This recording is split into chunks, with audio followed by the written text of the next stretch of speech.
Before this video starts, I just wanted to say my birthday is coming up very soon, in about a month.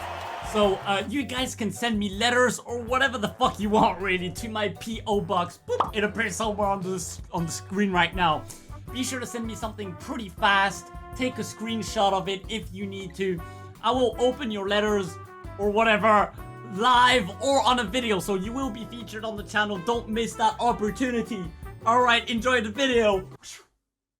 I can't believe I just commented "I love you, Dad" on Gigguk's video. I don't want him to know. This is your fault for the people watching on Twitch. My live chat forced me. Oh my god. Gigguk senpai. Gigguk. Yes, he has blessed us with yet another video, the art of ending an anime. I will watch this right now and then end my life. That's the only joke I could think of. Oh my god. Follow me on Twitch, twitch.tv/craftingvegeto to not miss me reacting to shit live, like my live chat here. Alright, here we go, you fucking dick lickers. Here we go. Anime endings, no, not that. The ending of an anime, no, not fucking that. The part that comes at the end of an anime, no, not fucking that. That one's the final act best. of an anime in which the events happening in the plot, characters, and series come to a conclusion, aka the ending, is an important part of any anime. It can be the culmination of the journey that's been taken, it can give the entire series a sense of resolution and closure, and in some cases can literally make or break an anime. But I feel in this age of seasonal anime, 3-episode rules, dropping shows harder than the asteroid that killed the dinosaurs, something not discussed enough is anime. And oh, for fuck's sake! A good friend of mine once said, the ending is paramount. Pictures. Stay toasty. But I feel like in anime, because of the way it's made, there are different directions we as anime fans see a lot, from the conclusive to the open-ended to the downright what the fuck. So I wanted to just take this video to just kind of discuss the different types of endings we usually see, my perceptions of them as a whole, and how they fit into the anime culture in general. Now I want to keep this a general discussion about endings without spoiling everything I'm talking about, so to help you avoid this, on every section I will be listing any shows in which I either detail or show spoilerific plot points to do with the ending. So if you want to skip any sections, the timestamps of each section will be in the description below. So with that out of the way, first let's start with anime original series. If there's one easy way for a new anime to grab my attention, it's just by knowing that it's an anime original series. Firstly, because this means we don't have any source material, meaning we don't get those manga readers acting like 200 IQ geniuses being like, oh, is that what you think is going to happen? Poor anime-only watchers. Look at me, I'm so smart because I know what's going to happen next. And then light novel readers are there like, foolish mortals. And secondly, because it's not based on a pre-existing IP, it's likely that it will have an ending that's conclusive, or even better, it means the entire story from beginning to end is already pre-planned. Anime original series are not common occurrences, but many shows, old and new, stick out to me because of this fact. Cowboy Bebop, Eureka 7, Code Geass, even in more recent times with recreators and A Place Further Than the Universe. Of course, it wasn't just the ending that made these shows stand out, but it did help a lot. Something like Zankyou no Terror, despite a lot of the problems I had with it, stick with me clearly because it felt like a complete story that was planned out with an ending I've really enjoyed. And like, holy shit, recreators did this revolutionary thing in anime called an epilogue, where the entire last episode was no action, no plot. It was just dedicated to tying up loose ends and seeing what characters were up to after the story was concluded, to leave the viewer with a sense of closure. What the fuck? But of course, just because something is anime original doesn't mean it's guaranteed to have a good ending. In fact, there used to be this thing called Gainax endings, where certain shows coincidentally produced by Studio Gainax would get endings that made no sense or serve as sequel hooks to sequels that were never made. Fortunately, Gainax endings nowadays seem to have died with the decline of the studio, only to find themselves isekai'd to Trigger for its own light novel adaptation of That Time I Got Reincarnated as Darling in the Franxx. But even some anime that have had conclusive enough endings have had a reoccurring issue, because if it gets enough success and popularity, there's always the chance that the creators felt it was appropriate to revive it and have another go. Here we go. The good endings that now have sequels. There are little things that are sacred in anime these days, and one of them certainly isn't the legacy of a popular franchise. It doesn't matter how good or how conclusive and complete a series can be when it's over, there's always going to be a way to retcon or arse pull or literally resurrect a new narrative to milk out a few more dollars out of beloved franchises just in time to give me my Jiboon balls! Dragon On Ball. a rare occasion, you get something like Divergent Dragon Ball. adding a new story in the same world years after Gunbuster, but there are Dragon Ball numerous Super. examples of sequels coming in that Sorry, not I'm only coughing a result lot. in a vastly inferior ending to the original series, but even going as far as completely fucking up and ruining the established canon. We went from Darker Than Black Dragon Ball Season again. 1, Chinese Electric Batman, to Darker Than Black Season 2, Alcoholic Dad Simulator. Madoka Rebellion was a sequel movie that people had opinions about. And then there's Eureka 7 AO. Now, if AO was viewed as a standalone series, it would be fine, just a fairly forgettable average show. But as a sequel, it's a fucking travesty. Introducing plot elements that completely broke characters and themes from the original, going as far as to confirm that the fucking spin-off reboot movie was somehow canon in some Berserker. bizarre multiverse Shut time up. travel fuckassery, and just in general trampling all over the world and themes of the original series. There's a discussion to be had on whether the existence of these sequels have ruined the value of the original ending, but there are also a few shows that have had pretty decent endings in the sense that they concluded everything they needed to, but they still left room for a sequel which were eventually made that really didn't live up to the original. The first Psychopaths had some truly interesting and brilliant ideas that were explored and has yet to be replicated. Nothing from Steins Gate, either from its sequel movies or Zero, came close to capturing the original spirit, and the only thing I thought the new Fooly Cooly brought to the table was a few new great tracks from the Pillows. I think my problem with all of these is that they are examples where a sequel definitely wasn't needed or originally planned, but they made one anyway. Yeah, you It's can't not really like blame Mob them. Psycho Season 2s of today where the storyline didn't end and the sequel continues to add and enhance the plot, but the original series had said everything it wanted to and put a full stop on it, making it hard for any sequel to capture that same magic, even if in some cases it had left space for further ideas to be explored. However, to go in the complete opposite direction, you sometimes get anime that choose to give itself a conclusive ending, even if the original story actually continues. No.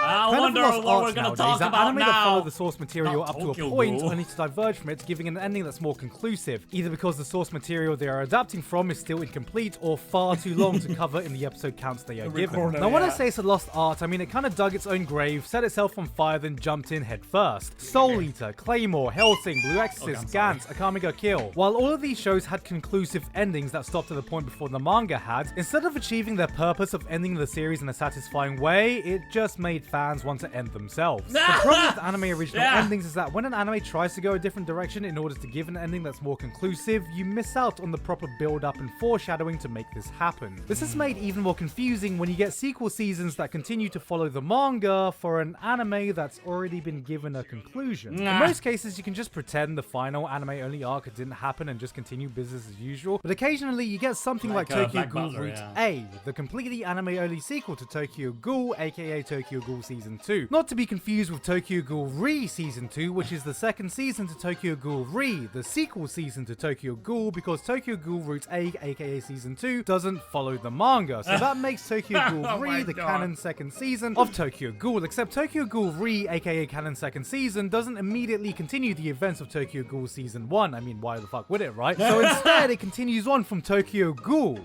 manga.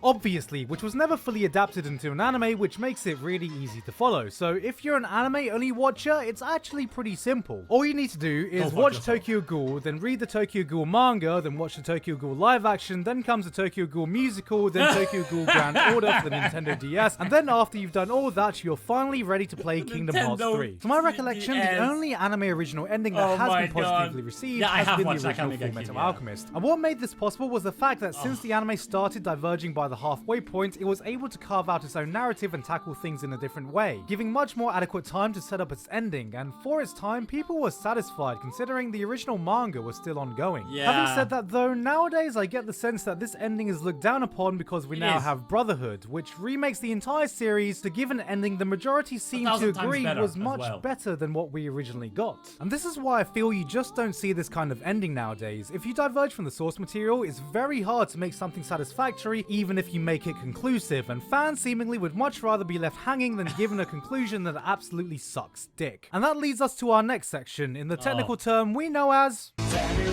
Go read the fucking manga ending. No, wait. I must be showing my age. That's not what the cool kids are saying these days. Spoilers for That's Berserk. better. As we know, every story Well, I has a don't beginning, care. a middle, and an If end. you care, Except go away. in anime, Maybe. where we get a beginning, half a middle, and a season 3 that's never gonna come. This is a very common occurrence in anime. We see an interesting setup to a story or world, a major arc or two happens, and just as you feel you've just about scratched the surface of what it has to offer, it ends, and you never And hear you from it kill again. yourself. If you're an anime fan, you've probably experienced this a lot, especially in the short, what was that? arc-hitting seasonal anime culture, as it can sometimes feel like certain anime were made as a glorified advert for the source material. See, when it comes to people who read source material like manga, there are two types of manga readers. The brave, rare, heroic souls who throw themselves into the expansive world of manga, working tirelessly to find that next hidden gem within the ocean of unknown titles. And then there's everyone else who saw an airing anime and couldn't wait to find out what happens next. Back in the day, there were some pretty infamous endings for doing this, and by infamous, I mean it was like the animators ran out of paper to draw on and were like, yeah, let's just cut to credits and hope nobody cares. Everyone cared.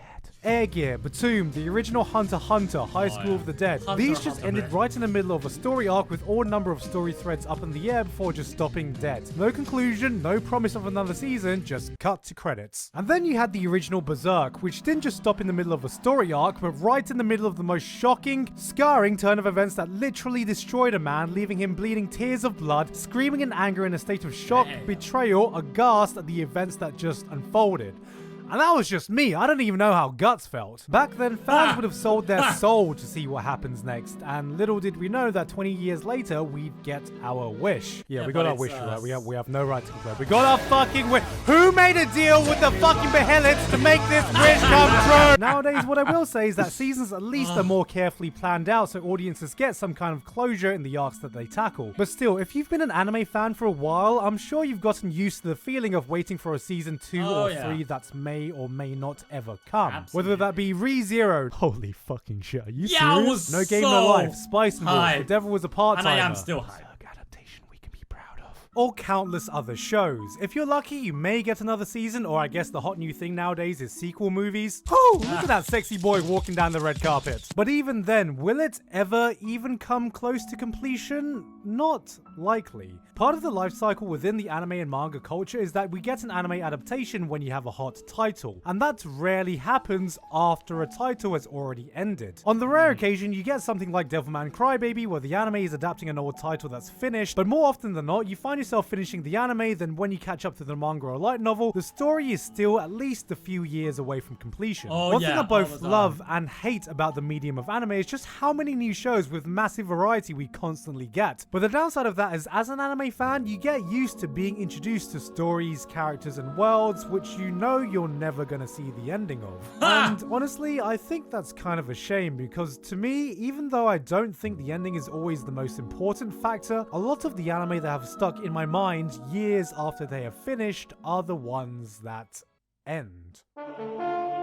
Power of a great ending. Ooh.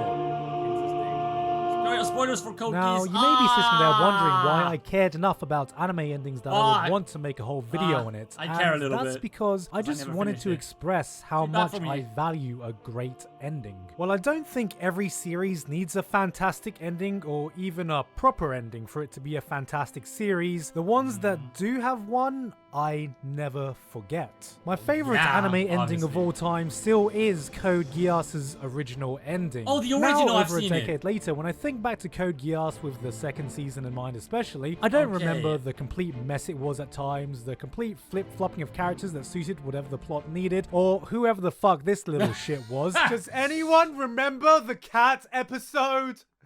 Does anyone remember the pizza episode? I do. I remember season actually 2, episode Sadly. 25, Re. I remember Lelouch's sacrifice. I remember the trumpets of Madder Sky blaring as they explained Zero's Requiem. Jaws wide maybe I have open, not seen goosebumps this. galore as I realized, holy fuck, everything had a point. I got spoiled. Everything Whatever. was Thank you, leading Koji, up for to the this one moment and feeling a sense of awe, jubilation, sadness, and emptiness all at once as the credits started rolling. That's a spoiler right And there. that is the power of a great ending. It's that bittersweet void that tells you that the journey is over. Yeah, as much as you love the path you took to get here and never wanted it to end, the fact that it did end makes it even more special, and you wouldn't have it any other way. Because yes, sometimes it's about the journey, not the destination, but when you have a breathtaking destination, it can give even more meaning to that journey and make that entire voyage you took that much more extraordinary. Nowadays, so much focus is given to how to begin a story. With so many anime competing for your attention every season, it's all about how to make the highest impact as fast as possible, how to immediately stand out from the crowd, but to me, it's the ending that sticks with you. There have been plenty of anime with great beginnings that slowly fizzle out and get forgotten, but I have never forgotten an anime with a great ending. It wraps up everything the story was trying to say, allows me to truly reflect on the anime as a whole, and kind of make peace with the fact that it is complete. Cause if you end your anime right, it can be a moment you'll never forget. Yeah, I love the fucking ending from Brotherhood.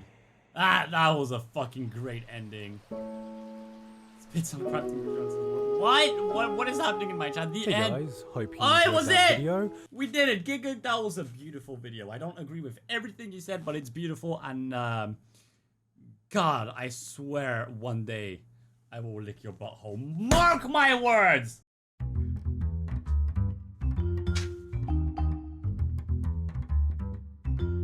This is my outro. Click on this video or on this video or something. Get out of here. Go.